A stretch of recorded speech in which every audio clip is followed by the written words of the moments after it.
Bismillahirrahmanirrahim. Assalamualaikum warahmatullahi wabarakatuh. Selamat pagi menjelang siang.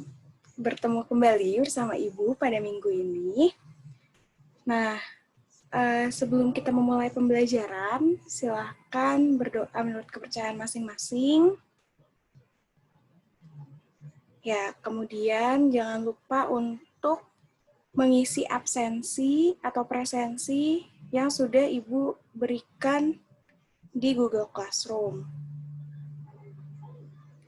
Pada pertemuan kali ini, kita masih membahas terkait termokimia, tetapi kita sudah masuk ke materi pokok yang kedua.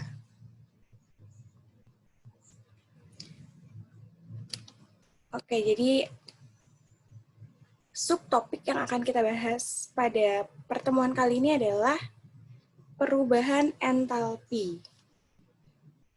Oh ya, sebelum kita masuk, semoga kalian juga ya untuk mendengarkan penjelasan Ibu.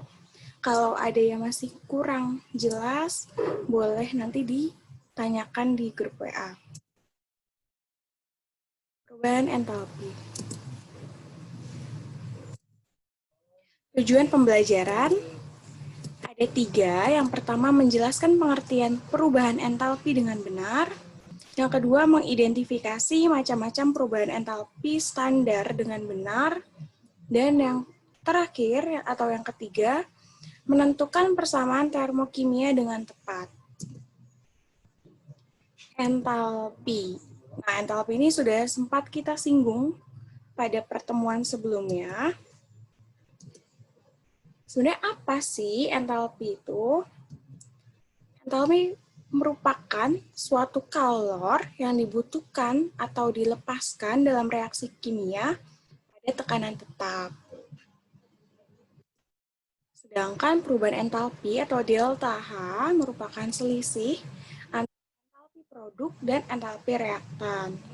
Nah, ini waktu itu yang sudah kita kaitkan juga dengan reaksi eksoterm dan endoterm, di mana reaksi eksoterm memiliki delta H negatif, sedangkan reaksi endoterm memiliki delta H positif.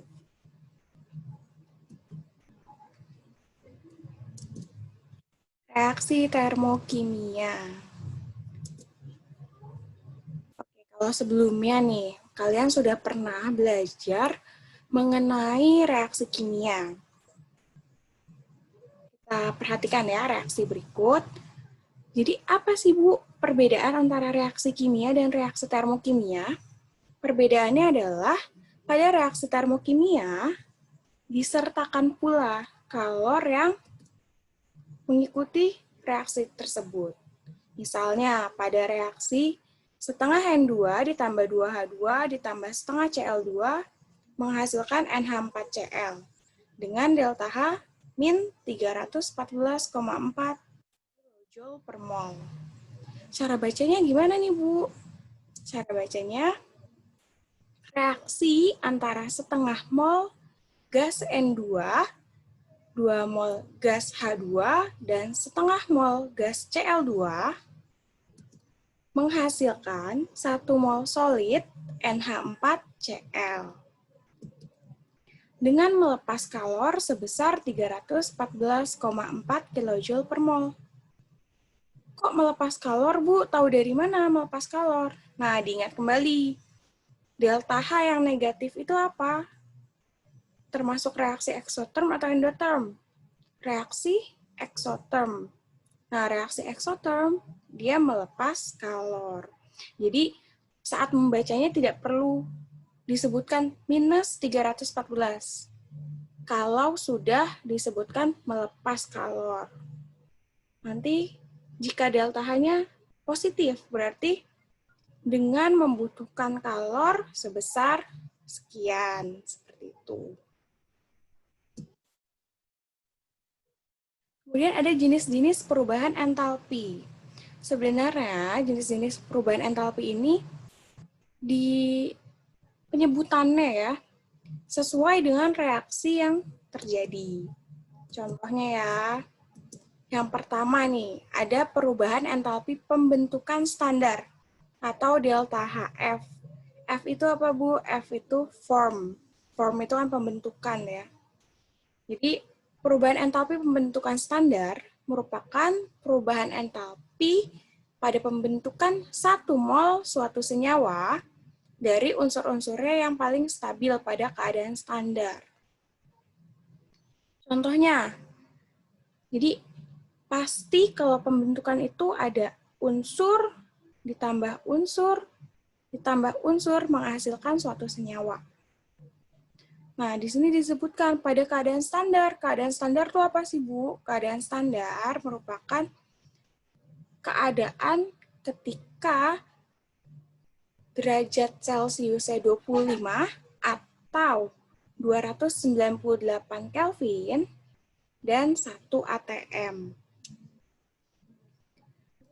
Kenapa disebutnya tadi perubahan entalpi pembentukan standar?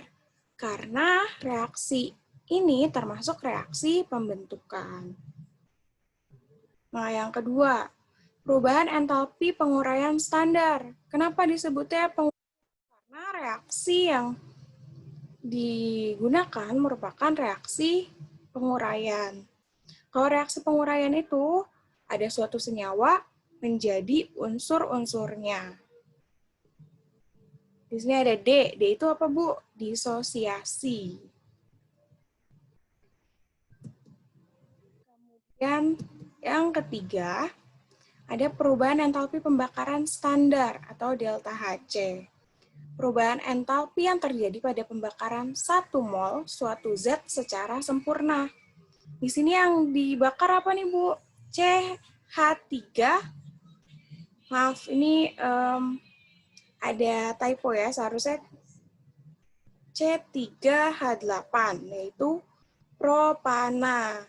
Masih ingat ya, nih materi sebelum termokimia, yaitu hidrokarbon. Kalian sudah mempelajari terkait penamaan. Ini maaf ya, ada typo, harusnya C3H8 atau propana. Propana ini kita temukan di mana, Bu? Contohnya, propana merupakan salah satu kandungan yang ada di gas LPG. Nah, contoh ciri yang paling bisa kalian ketahui ketika reaksi pembakaran, apa sih, Bu, cirinya nih yang harus kami ketahui? Biasanya akan direaksikan dengan oksigen. Maka di sini C3H8 direaksikan dengan oksigen, menghasilkan CO2 dan H2O. Kemudian ada entalpi penetralan. Penetralan itu ya reaksinya juga, reaksi penetralan. Reaksi penetralan terjadi antara apa sama apa? Asam dan basa. Contohnya di sini ada NaOH ditambah HCl, menghasilkan NaCl ditambah H2O. Nah, kita kembali ke slide sebelumnya ya. Bu, ini ada hubungannya nggak ya, Bu, antara pembentukan dan penguraian? Oh, ada. Misalnya nih, di perubahan entalpi penguraian standar, kita lihat reaksinya H2O menjadi H2 ditambah setengah O2. Nah, delta HD-nya sama dengan plus 240 kJ.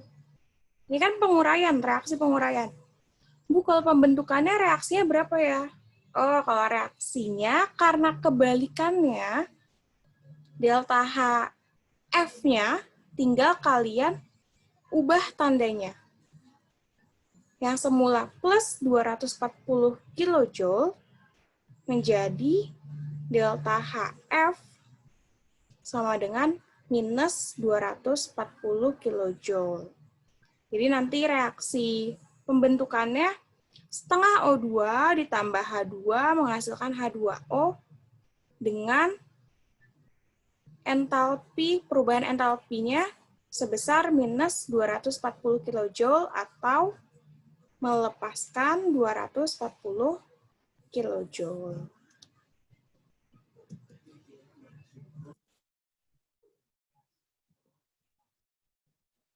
Terus gimana Bu kalau nanti ada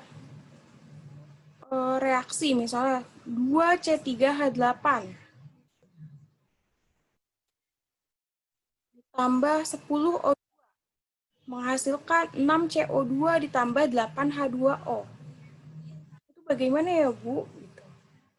Delta H-nya itu 2 kali lipatnya juga. Sedangkan yang ditanya cuma C3H8-nya saja. Nah, itu tinggal kalian bagi. Misalnya awalnya 2C3H8. Supaya jadi C3H8 saja, harus dibagi 2. Maka delta H-nya juga dibagi 2. Jadi, mol di sini juga berpengaruh. Nanti kalian akan coba menghitung dari soal latihan yang akan Ibu beri. Mudah sekali, hanya ada beberapa soal. Jadi kesimpulannya untuk pembelajaran hari ini, yang pertama, tadi entalpi merupakan kalor yang dibutuhkan atau dilepaskan dalam reaksi kimia pada tekanan tetap atau pada keadaan tetap. Tekanan tetap tadi apa? 1. Suhunya 25 derajat Celcius atau 280 atau 298 Kelvin. Dan tekanannya 1 atm. Diingat. Kemudian, persamaan reaksi termokimia disertai dengan perubahan kalor atau entalpi. Dan yang terakhir, jenis-jenis perubahan entalpi standar, ini sama saja namanya dikaitkan dengan reaksinya. Kalau reaksi pembentukan berarti perubahan entalpi pembentukan, kalau penguraian berarti perubahan entalpi penguraian. Dan pembakaran, kemudian penetralan. Oke, sampai di sini untuk pembelajaran hari ini. Jika ada yang masih kurang jelas, silahkan tanya langsung, boleh di grup, boleh juga nanti kita akan adakan diskusi singkat ya di akhir pembelajaran. Kemudian kalian boleh diisi tugasnya, tadi ada 10 pertanyaan, pilihan ganda, hanya bisa diakses sampai jam 12 siang. Jadi, untuk yang belum bisa mengerjakan pada hari tersebut, entah untuk MIPA 1 pada hari Selasa atau MIPA 2 pada hari Senin, Ibu akan buka aksesnya sampai hari Rabu. Ingat ya, hanya sampai hari Rabu pukul 12 siang. Hanya sampai hari Rabu pukul 12 siang. Lewat dari itu, nanti Ibu bicarakan dengan Bu Citra akan seperti apa. Semoga pembelajaran hari ini bisa kalian tangkap dengan baik dan Ibu semoga menjelaskan dengan baik pula. Kalau ada pertanyaan tadi, silakan langsung ditanya saja. Kurang lebihnya mohon maaf. Wabillahi taufiq wal hidayah. Wassalamualaikum warahmatullahi wabarakatuh. Selamat siang.